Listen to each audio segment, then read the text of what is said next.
পৃথিবীর ইতিহাসে সর্বপ্রথম কুরবানি করেছেন সাইয়েদনা আদম আলাইহিস সালামের দুই ছেলে হাবিল এবং কাবিল। এই ঘটনা আপনারা সবাই জানেন। আল্লাহ তাআলা সেই ঘটনা কোরআনে কারীমে আমাদেরকে জানিয়ে দিয়েছেন।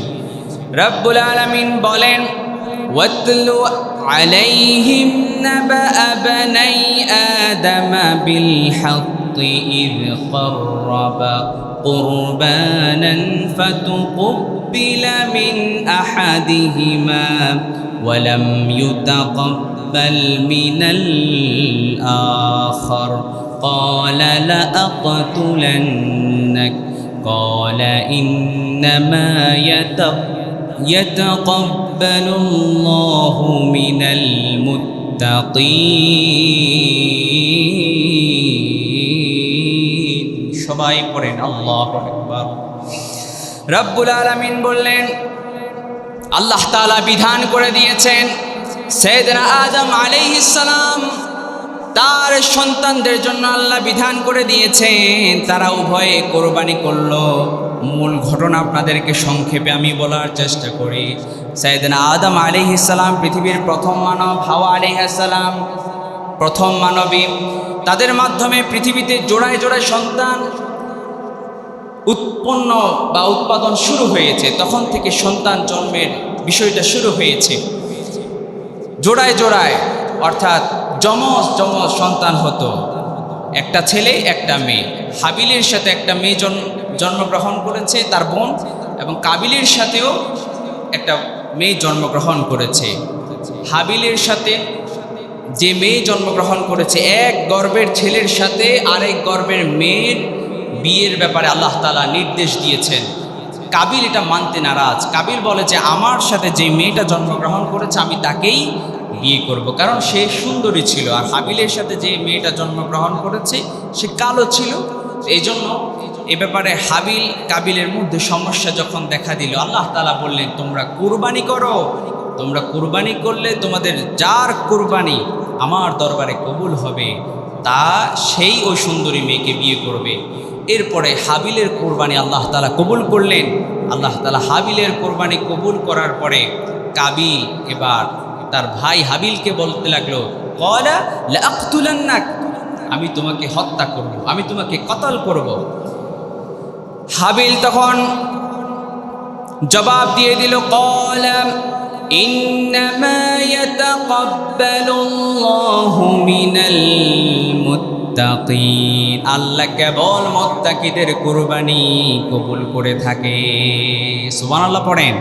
আল্লাহ তাআলা কেবলমাত্র শুধুমাত্র মুত্তাকিনদের, যারা তাকওয়াবান, যারা আল্লাহ ভীরু, যারা আল্লাহকে সবচেয়ে বেশি ভয় করে, যারা আল্লাহর জন্য কুরবানি করে, আল্লাহ তাআলা তাদের কুরবানি কবুল করে থাকেন।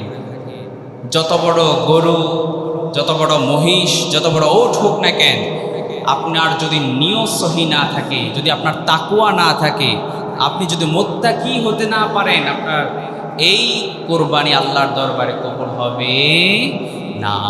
সম্মানিত ভাইয়েরা, তাহলে তাকওয়াবান হতে হবে। আল্লাহ তাআলা এই যে আমরা কোরবানি করি, কোরবানির রক্ত মাংস কোনো কিছুই আল্লাহর কাছে পৌঁছায় না। পৌঁছায় একটা, সেটা হচ্ছে তাকওয়া। কার তাকওয়া কত বেশি, যার তাকওয়া আছে তার কুরবানি আল্লাহর দরবারে পৌঁছে যায়। সম্মানিত ভাইয়েরা, আল্লাহ তাআলা এ ব্যাপারে কোরআনে কারীমে আমাদেরকে সুন্দর করে জানিয়ে দিয়েছেন। আল্লাহ বললেন, lan yanalallaha luhumuha wala dima'uha walakin yanaluhu at-taqwa minkum kadhalika sakhkharaha lakum litukabbirullaha ala ma hadakum wa bashshiril muhsinin। সবাই জোরে বলুন আল্লাহু আকবার। আল্লাহ বললেন, আমার কাছে গরুর, ছাগলের, প্রাণীর রক্ত মাংস কোনো কিছুই আমার কাছে পৌঁছায় না। আমার কাছে পৌঁছায় সেটা হচ্ছে তাকওয়া। আল্লাহর কাছে পৌঁছায় কি? তাকওয়া। আপনি কি আল্লাহকে সন্তুষ্টি, আল্লাহকে ভয় করে আপনি কি কোরবানি করছেন, নাকি লোকে বলবে অমুকের ছেলে তমুক 2 লক্ষ টাকা দিয়ে একটা গরু কোরবানি করেছে, এজন্য করেছেন।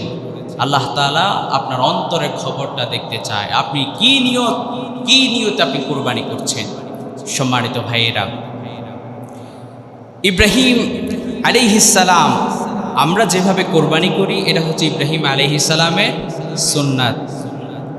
ইব্রাহিম আলাইহিস সালামের সুন্নাত। আদম আলাইহিস সালামের সেই যুগে যেভাবে কোরবানি হতো, এখন এভাবে কোরবানি হয় না। আমরা ফলো করি ইব্রাহিম আলাইহিস সালামের সুন্নাতকে। সাইয়েদনা ইব্রাহিম আলাইহিস সালামকে আল্লাহ তাআলা অনেক পরীক্ষা করেছেন, একটার পর একটা পরীক্ষা করেছেন, অগ্নিকুণ্ডের পরীক্ষা করেছেন। নমরুদ অগ্নিকুণ্ডে ফেলে দিয়েছিল, আল্লাহ তাআলা সেখানে ফুল বাগিচা বানিয়ে দিয়েছেন। আল্লাহ তাআলা সাইয়েদনা ইব্রাহিম আলাইহিস সালামকে 86 বছর পর্যন্ত নিঃসন্তান রেখেছেন।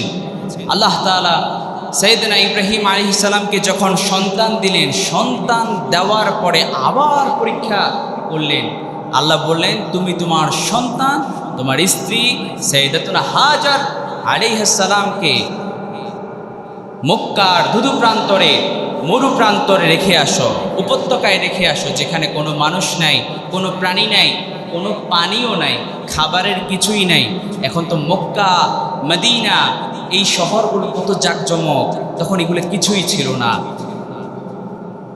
আল্লাহ তাআলা নির্দেশ করলেন, আল্লাহ নির্দেশ করা মাত্রই কোনো ধরনের কথাবার্তা ছাড়াই সাইয়েদনা ইব্রাহিম আলাইহিস সালাম তার সন্তান, তার কলিজার টুকরা স্ত্রী সন্তানকে সেখানে রেখে এসেছেন।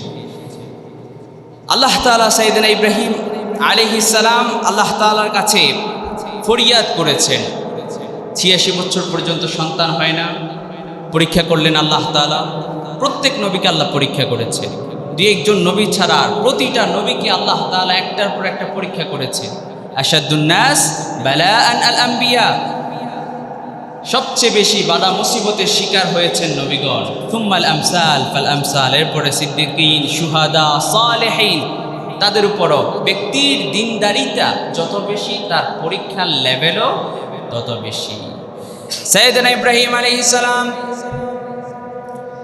আল্লাহর কাছে ফরিয়াদ করলেন, সন্তান নাই 86 বছর পর্যন্ত। 1 বছর 2 বছর, 86 বছর পর্যন্ত সন্তান ছিল না সাইয়েদনা ইব্রাহিম আলাইহিস সালাম। আল্লাহর কাছে দোয়া করলেন, রব্বি হাবলি মিনাস সালিহিন। এই দোয়াটা শিখে রাখেন, অনেকে বলে যে সন্তান হয় না, আল্লাহর কাছে দোয়া করবেন, রব্বি হাবলি মিনাস সালিহিন, আল্লাহ নেককার সন্তান দান। নেককার সন্তান চাইবেন, কারণ সন্তান চাওয়ার সময় নেককার না চাইলে এই সন্তানের কারণে আপনার দুনিয়াও শেষ হতে পারে, আখিরাতও শেষ হতে পারে। আল্লাহ তাআলা যখন দোয়া করলেন সাইয়েদনা ইব্রাহিম আলাইহিস সালাম, আল্লাহ তার দোয়া কবুল করলেন।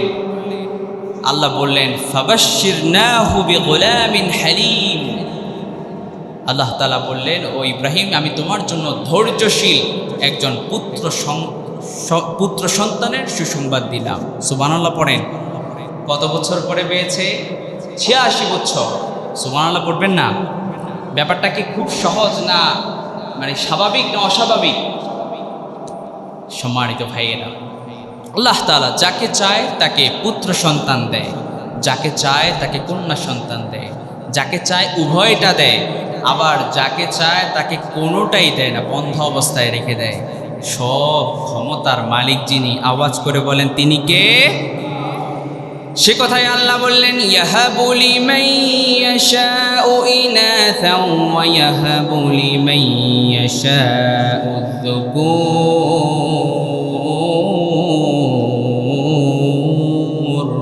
করেন আল্লাহু আকবার। আল্লাহ বলেন, আমি যাকে চাই তাকে পুত্র সন্তান দেই, যাকে চাই তাকে কন্যা সন্তান দেই, যাকে চায় তাকে কোনোটাই দেই না, বন্ধ অবস্থায় রেখে দেয়। সম্মানিত ভাইয়েরা, আল্লাহ তাআলা বার্ধক্য বয়সে সাইয়েদনা ইব্রাহিম আলাইহিস সালামকে সন্তান দিয়েছেন। আমাদের সমাজে বিভিন্ন জায়গায় সন্তানের জন্য বিভিন্ন হুজুরের কাছে গিয়ে তাবিজ নেয়, আসেন এরকম? হুজুরের কাছে গিয়ে বলে, মাজারে যায়, মাজারে গিয়ে বাবার দরবারে যায়, বাবাকে বলে, বাবা একটা সন্তানের ব্যবস্থা করে দেন। বাবা কি সন্তান দিতে পারে? কথা বলেন না কেন? পারে না। এই ভ্রান্ত এই শিরকি কাজ আমাদের সমাজে বিভিন্ন জায়গায় ছড়িয়ে আছে, বিশেষ করে মা বোনরা এই ফিতনায় সবচেয়ে বেশি পড়ছে। এজন্য আল্লাহ তাআলা যেই নবী ইব্রাহিম আলাইহিস সালামকে 86 বছর বয়সে সন্তান দিয়েছেন, যে আল্লাহ তাআলা মারিয়াম আলাইহিস সালামকে সন্তান দিয়েছেন, যে আল্লাহ তাআলা সারার গর্ভে সন্তান দিয়েছেন, সে আল্লাহ আজও আছে না নাই? সবাই বলেন না আছে না নাই? যারা বললেন না আছে না নাই, আছে। সে আল্লাহর ক্ষমতা আগের মতোই আছে। সম্মানিত ভাইয়েরা, অনেকে বলে দোয়া করি, হয় না তো। কোনো দোয়া আল্লাহ তাআলা সাথে সাথে কবুল করে, কোনো দোয়া আল্লাহ বিলম্ব করে, আবার কোনো দোয়া হয়তো আপনার জান্নাতের কারণও হয়ে যেতে পারে। সুবহানাল্লাহ পড়েন আমার ভাইয়েরা। তো আল্লাহ তাআলা নির্দেশ দিলেন, ইব্রাহিম তুমি তোমার সন্তান, তুমি তোমার স্ত্রীকে উপত্যকায় রেখে আসো। আল্লাহ তাআলা এমন একটা নির্দেশ তার নবীকে দিয়েছেন, উপত্যকায় রেখে আসো, যেখানে কোনো পানি নাই, খাবারের কিছু নাই, কোনো মানুষ নাই, প্রাণী নাই, কিছু নাই, এমন একটা জায়গায় তুমি তোমার সন্তানকে রেখে আসো। তখন আল্লাহ তাআলা নির্দেশ দেওয়া মাত্রই সাইয়েদনা ইব্রাহিম আলাইহিস সালাম তার সন্তান, তার স্ত্রী উভয়কে নিয়ে চলে গিয়েছে। রেখে যখন ফিরছিলেন তখন আল্লাহর কাছে দোয়া করলেন, আল্লাহ আমি আমার পরিবারকে, আমি আমার বংশধরদেরকে আপনার ফসলহীন উপত্যকায় রেখে যাচ্ছি। আল্লাহ আপনি তাদের জন্য বসতির ব্যবস্থা করে দেন, যাতে করে তারা সালাত কায়েম করে, এবং কিছু মানুষের হৃদয় আপনি তাদের দিকে ঝুঁকে দেন, তাদেরকে রিজিকের ব্যবস্থা করে দেন। ফলফলাদি থেকে আশা করা যায় তারা ধৈর্য ধারণ করতে পারবে। সুবহানাল্লাহ, কেমন ঈমান, কেমন ইয়াকিন ছিল আল্লাহর প্রতি, কেমন বিশ্বাস ছিল যে আল্লাহ আমার এই সন্তান, আমার স্ত্রীকে খাবার দিবে। ফসলহীন, যেখানে কোনো ফসল নাই, ফসলহীন, প্রাণীহীন, মানবহীন এই উপত্যকায় রেখে ফিরছিলেন আর আল্লাহর কাছে দোয়া করছেন। আল্লাহ তাআলা সেখানে তাদেরকে রিজিক দিয়ে ভরপুর করে দিয়েছেন। সুবহানাল্লাহ। সম্মানিত ভাইয়েরা, বিবি হাজেরা, প্লিজ কথা বলা যাবে না। আপনারা যারা কথা বলছেন দয়া করে আপনারা এক সাইড হয়ে কথা বলবেন। এটা কথা বললে আমার সমস্যা হয়। একটা গুরুত্বপূর্ণ কথা চলছে এখানে, এগুলো আমার বানানো বাপদাদার কোনো কিচ্ছা বলছি না। এখানে আল্লাহর কোরআন, যেখানে আল্লাহর কোরআনের আয়াত যেখানে শুরু হয়ে যায়, ওয়াইদা কুরিয়াল কোরআন ফাসতামিউ লাহু, শুনতে হবে মনোযোগ দিয়ে, শ্রবণ করতে হবে মনোযোগ দিয়ে। কথা বললে তো কাফেরদের অবস্থা হয়ে যাবে। এই জন্য খুব সাবধান। যারা কথা বলবেন, বিভিন্ন কাজে থাকতে পারে, আপনারা এক সাইড হয়ে গুরুত্বপূর্ণ কথা সেরে নেবেন, কিন্তু আওয়াজ করে কথা বলা যাবে না। এটা মসজিদের আদবের খেলাফ হয়ে যাবে। সম্মানিত ভাইয়েরা, তাহলে সেখানে সাইয়েদনা ইব্রাহিম আলাইহিস সালাম এবং তার সন্তানকে সেখানে রেখে এসেছেন এবং আল্লাহর কাছে দোয়া করেছেন। আল্লাহ তাআলা দোয়া এমনভাবে কবুল করেছে, যখন খাবার ফুরিয়ে গেল, সাইয়েদাতুনা হাজার আলাইহিস সালামের খাবার যখন ফুরিয়ে গেল, শেষ হয়ে যাওয়ার পরে সাফা মারওয়া, কত সুন্দর এখন দৃশ্য, কত সুন্দর মনোমুগ্ধকর, টাইলস করা, কত সুন্দর জায়গা। তখন এত সুন্দর ছিল না। সাফা মারওয়াতে সাইয়েদাতুনা হাজার আলাইহিস সালাম দৌড়াদৌড়ি শুরু করলেন খাবারের জন্য। কিছু নাই, সন্তান দুধ পায় না। হঠাৎ করে আওয়াজ শুনতে পেলেন, জিবরিল আলাইহিস সালামের আওয়াজ শুনতে পেলেন। এরপরে তিনি জিজ্ঞেস করলেন, কেউ কি আমাকে সাহায্য করার জন্য এসেছো? লক্ষ্য করলেন জিবরিলের আগমন ঘটেছে। সেখানে জানেন বিশাল ঘটনা, জমজমের যে পানি আমরা পাই, এই পানি হচ্ছে সাইয়েদনা ইব্রাহিম আলাইহিস সালামের পরিবারের বরকত। সুবহান আল্লাহ তাআলা এত বরকত দিয়েছে, এত খাবার দিয়েছে, আল্লাহ এত রিজিক দিয়েছে, যেই রিজিক কিয়ামত পর্যন্ত শেষ হওয়ার নয়। জমজমের পানি তো মনে হচ্ছে বন্ধ হয়ে যাবে কিছুদিন পরে, নাকি? কি খাবার, কি পানি, কি রিজিক দিয়ে ভরপুর করে দিয়েছে। আল্লাহর উপর ইয়াকিন ছিল, বিশ্বাস ছিল, আল্লাহ আমার স্ত্রী এবং সন্তানকে খাওয়াবে, রিজিক দিবে। এমন উপত্যকায় রেখে যাচ্ছেন। ঈমান কয়জনের আছে আমাদের? আল্লাহ তাআলা আমাদের এই ধরনের ঈমান আমাদের দান করুক, পড়ে না আমিন। সেখানে বনু জরহাম গোত্র আসলো, ইসমাঈল আলাইহিস সালাম সেখানে বড় হলেন। বড় হওয়ার পরে তো আবার পরীক্ষা, যে পরীক্ষার পরে এই কোরবানির বিষয়টা শুরু হয়েছে।